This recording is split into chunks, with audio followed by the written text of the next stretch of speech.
Hey guys, I want to get back on this Bakelite case, and you can see here this is a test patient, and I took some of the broken Bakelite from this radio that I collected years ago, and I'm going to mess around with it here just a little bit and see if we can't match the Bakelite using some pigments as a filler. So first thing I'm going to do, and hopefully this will work, and you can see this one piece of Bakelite had been glued in the past, not at this break.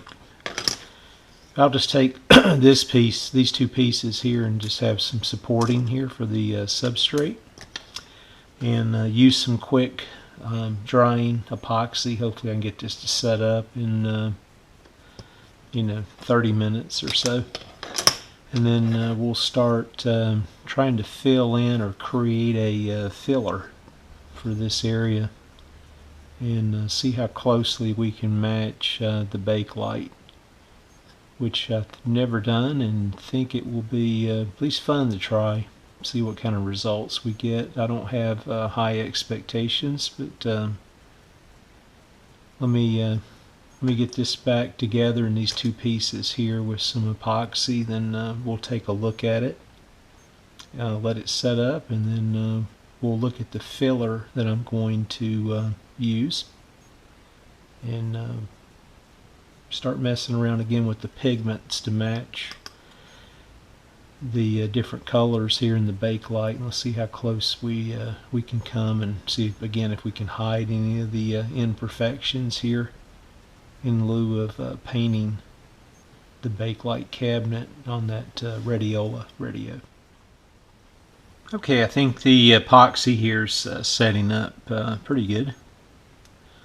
Still a little tacky, but I think it's still going to afford me the opportunity just to start working in this area right here. And let me see if I can turn this on the camera again. I think that's probably a good shot there. So you can see the crack, and you can see a little bit of missing Bakelite in that area. So let me show you what I'm going to attempt to do. Again, not sure how successful we'll be, but let me pull out a couple things here that I'm going to use to make some pigment up, and then talk about a couple different options that I have for mixing it up with some adhesive and getting it down in the cracks itself. Okay, here's one of the products I'm going to try to use for my pigments. I've never used these before, but I've seen others with success. I want to use these pastel compressed chalk sticks, and what I'm going to do is just I'll take a file and file off some of the shavings, or just take a sharp razor and see if I can get the right tones, and mainly blacks and browns, if you can see this, and maybe just a little bit of an orange or a red. So let me get some gloves on, pull some of these out, and let's mix up a little bit of this and see if we can mix a filler that looks similar here to the Bakelite material.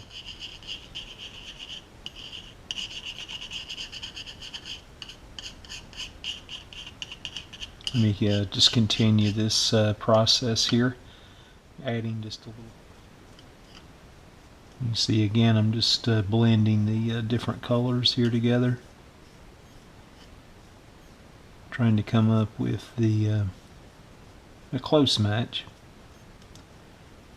Again, I don't have high expectations here to get this perfect, but we'll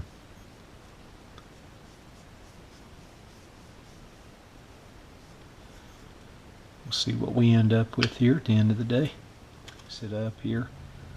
And I think for this first try, I'm going to just do this half the section here And I'm going to just use some super glue or crazy glue with the epoxy. And then on this other side, I'm actually, it's going to take a while to set up before I can show the results, but I'm going to use this epoxy I've used on wood before. And since the Bakelite probably has some wood filler in it, I'm not sure if this will adhere to the Bakelite or not, but time will tell. But I'll mix up some A and B parts here of this epoxy paste, and the cool thing about this is stainable. So what I'm thinking about doing is I'll try to get this as close as I can using these pigments or these pastel chalk sticks to create the pigment, and then I'll use some stains or other dyes to go back over the cabinet and see if we can blend these together. So let me start out though just applying some super glue in an area with some of this mixed up, and we'll look at those results, and then I'll mix up some epoxy paste, do the same thing, and apply it here to the other half. And again, it's going to take maybe a day or so for that to cure.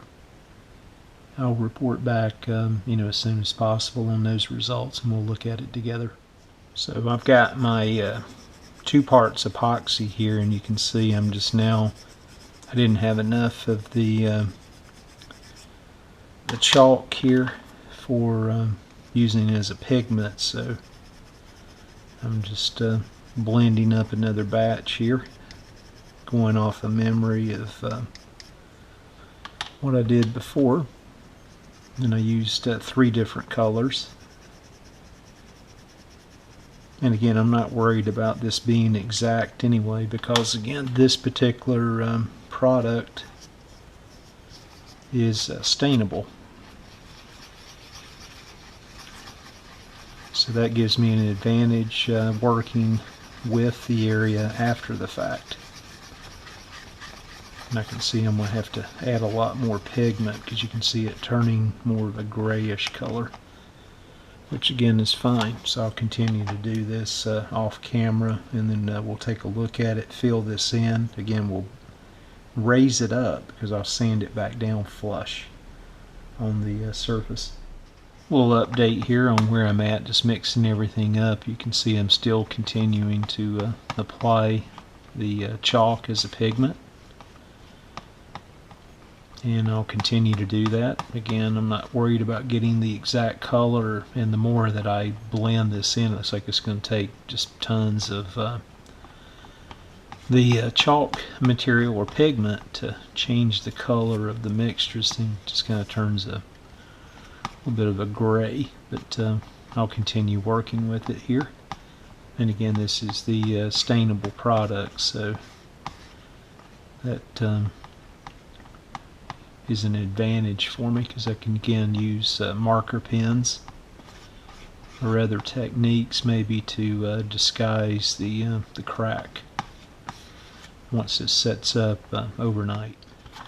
You can see here I've got the epoxy down, and right now I'm just kind of sprinkling in over the wet epoxy some of the filings here off of the chalk.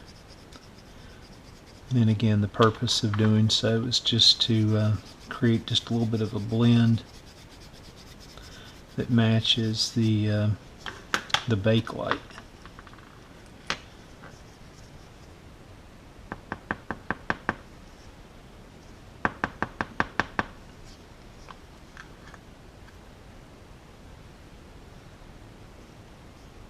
And again, this will be sanded down once the area dries. The part that I would be concerned about is how to bring out some of the luster. But you can see how, again, I use the pastel chalks as a pigment and somewhat match the Bakelite.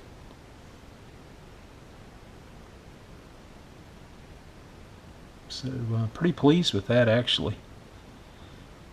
So now it's just a waiting game. I'll tell you what I'll do. I think I'm going to end this video here, and once all this sets up and dries, I'll provide a secondary video, and we'll take a look at the results. I may be able to rip this shipping tape off this one area much sooner. So anyway folks, thanks for watching. Again, just a little bit of experimentation here on trying to hide some of the Bakelite cracks, crevices, and again just using some compressed chalk pastel sticks as a filler, along with a epoxy paste on this one side, which can be again stained, which I think's somewhat of an advantage, because I've actually put stain on Bakelites before, just to bring out some of the color. So that may be a possibility. Alrighty, that's it for this update. Thanks again for watching. More to come soon.